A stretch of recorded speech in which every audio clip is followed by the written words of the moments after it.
Just gonna go check out some of the hikes here. I think there's one main loop. Probably won't do it today, probably do it tomorrow. You see this petrified wood is almost like a crystal looking material now. And I'll have to read this later, but I think this says something about dinosaurs living here. I thought I was just walking up to the overlook, but this is the start of the trail. So it's a pretty easy trail, just go straight up at the beginning. And this is a view of the reservoir. I'll have to check out the name. I think it's Hollow Reservoir, Hollow something Reservoir. But then there's this balanced rock on the trail, kind of towards the top of the first hill.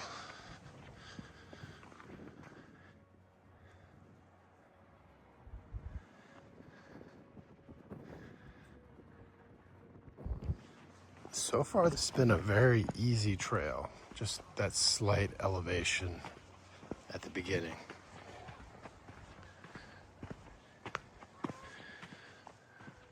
It has cool rocks like this all along the trail. I think it's lichen that's growing on the outside of it.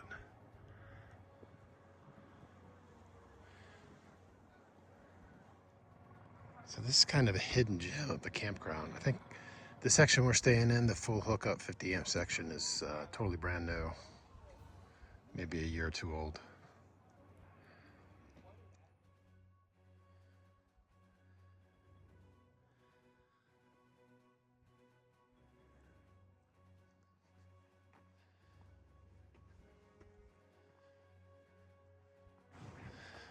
What a beautiful day for a hike, although it's a little bit cold out today. It's probably 40 degrees, 35 degrees. And there's a chance of snow about 7 o'clock tonight. And I think the chance of snow is coming from this direction. So that's towards Bryce Canyon National Park. We were thinking about heading to Bryce today, but it looks like a frozen mix is coming. So we might do it tomorrow or this weekend. And this is only our second day in the Escalante area, and we'll be here maybe 5 or 6 more days. So then we're heading to an area that's not too far from Bryce, but that area will also be closer to Zion, so we might be tempted just to go to Zion every day. So this might be the chance to go to Bryce. So the hiking here is much different than it was at Capitol Reef or even like Arches or Canyonlands. It seems to be very lush here. A lot of different plants growing. So this campground's at about 6,000 feet, a little bit lower than that, but when you go on this hike, it goes above 6,000 feet. And Bryce, if I'm not mistaken, is about 8,000 or 9,000 feet high. So I'm having a hard time not videoing every 10 feet because it's just so beautiful here.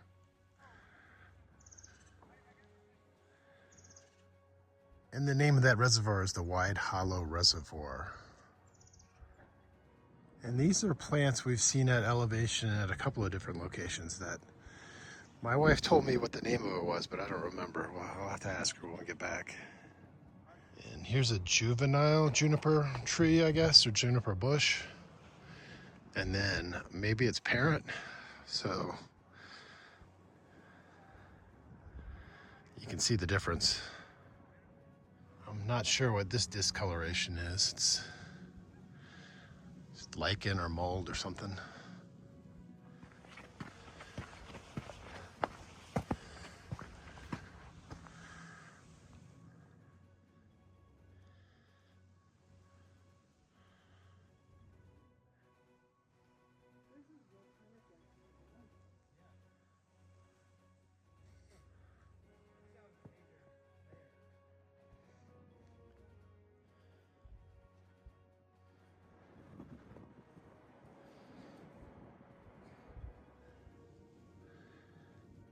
I think we're coming up to the top plateau area. I'm not sure if this is going to be the last scene from where you can see the reservoir, but we do have the sun trying to peek out over here. It's a very cloudy day. It almost looks like a sandy beach up here, and And you have this overlook. That goes towards Bryce Canyon, but I don't think that Bryce is visible from here.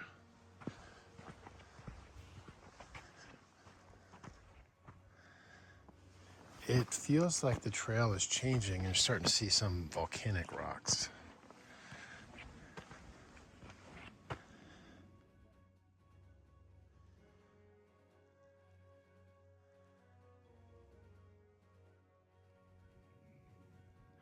And then this beautiful ledge. Now the payoff for this hike is not just the view. There's supposed to be a petrified forest up here. I think up in the plateau. I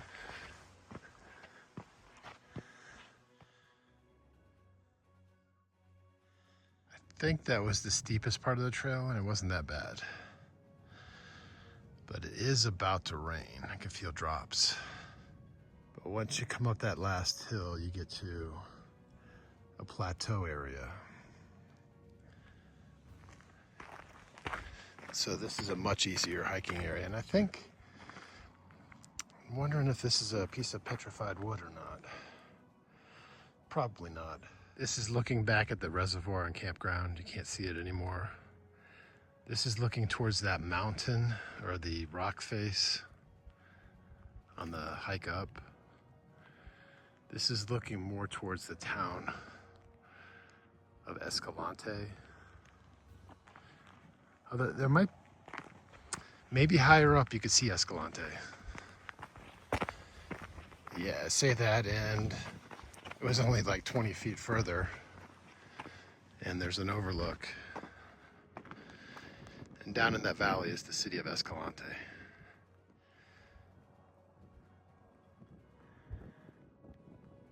Now we're definitely getting a light drizzle, and it almost feels a little bit kind of mixed, like maybe some frozen rain in it.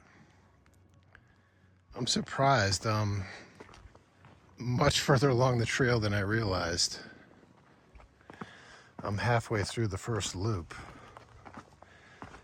and it's basically a simple walk. So I'm just going to do the loop, then go get Meemaw and Ryder and see when they can do it. See some kind of rock formation up ahead. And so far, of all the hikes I've gone on in New Mexico and Utah, this is probably the most lush. So I would hate to be caught up here in a rainstorm, actual rain coming down, but a little light drizzle is almost like refreshing.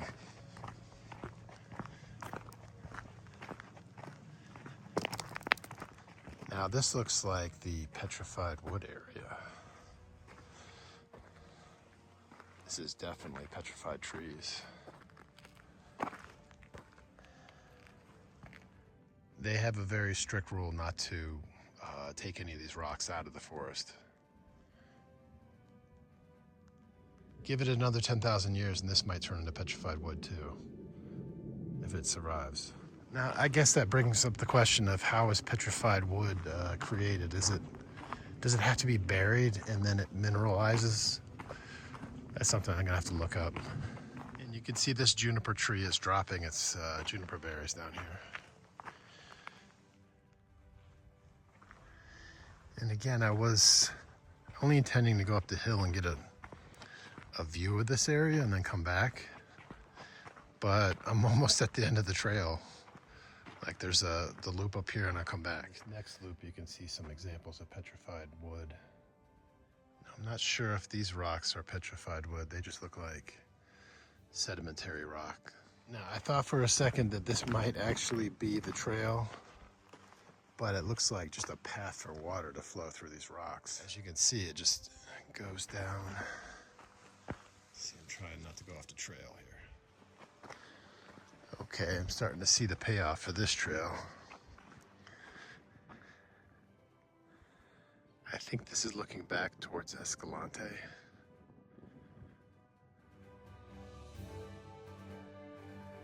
And just a couple of steps forward, we have beautiful petrified tree here. Okay, it says the Trail of the Sleeping Rainbows.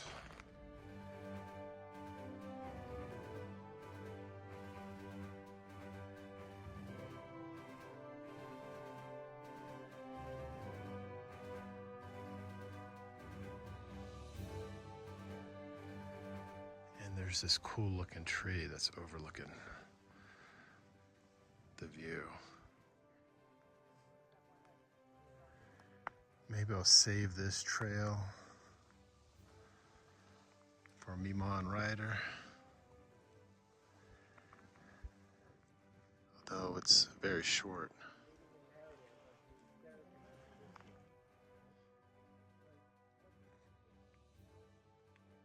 Although some of them have become covered with lichen.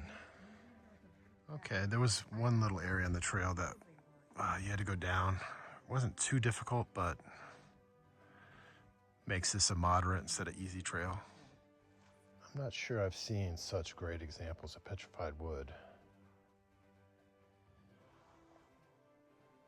Now my camera or my cell phone battery is about to die, so I might have to come back on the second hike and get some additional videos. So the Sleeping Rainbow Trail is lined with remnants of various petrified trees.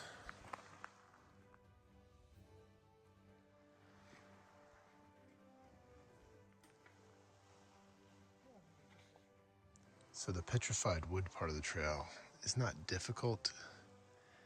It just kind of goes downhill, so it's maybe some sticks or something will help. Maybe some of the coolest and best specimens of petrified rock I've seen. Or correction, petrified trees. It's almost an overwhelming amount of it.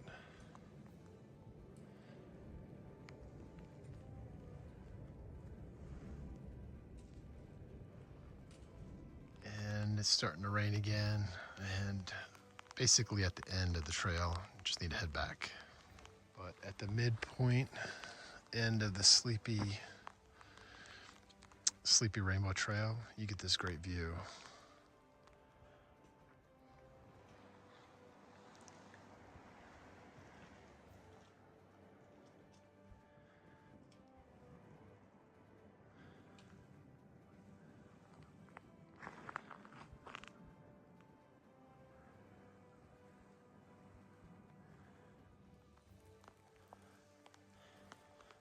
So there's some rocks here with, look like nodules that have grown onto them. Just when you think you've seen all the petrified wood, it's just an astounding amount of it. Beautiful examples. I'm about halfway back up the Rainbow Trail, maybe 2/3.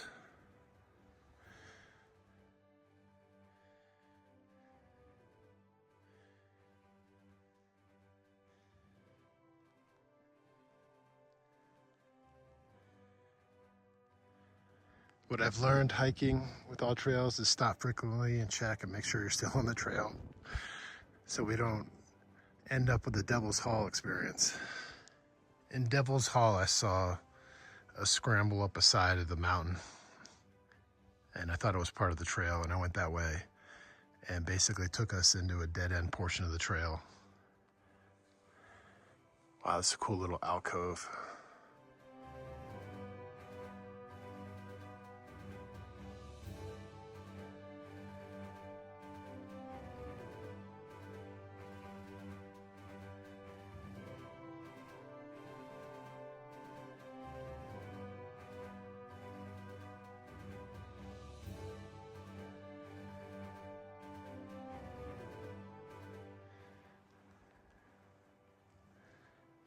And that was the trail of the Sleepy Rainbows.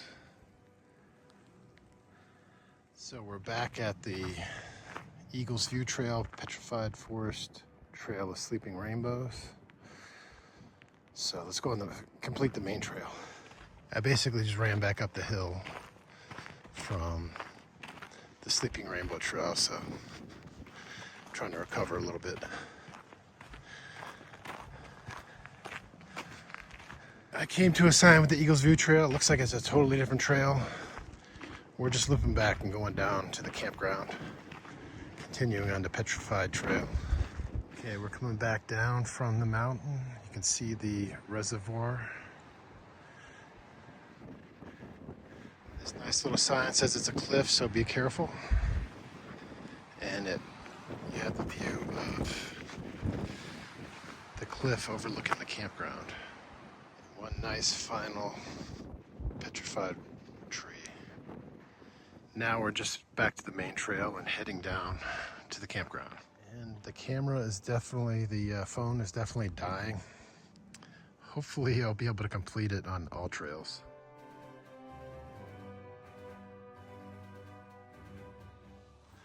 Yeah, this is definitely one of my favorite hikes that we've done so far. Okay, we're at the home stretch, coming back to the state park. Okay, this is the final home stretch. We're back to the beginning of the trail.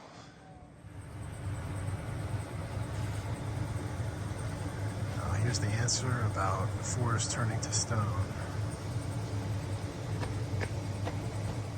The phone's on like 2% and we're heading back to our campsite. That was a definite must. Love that hike.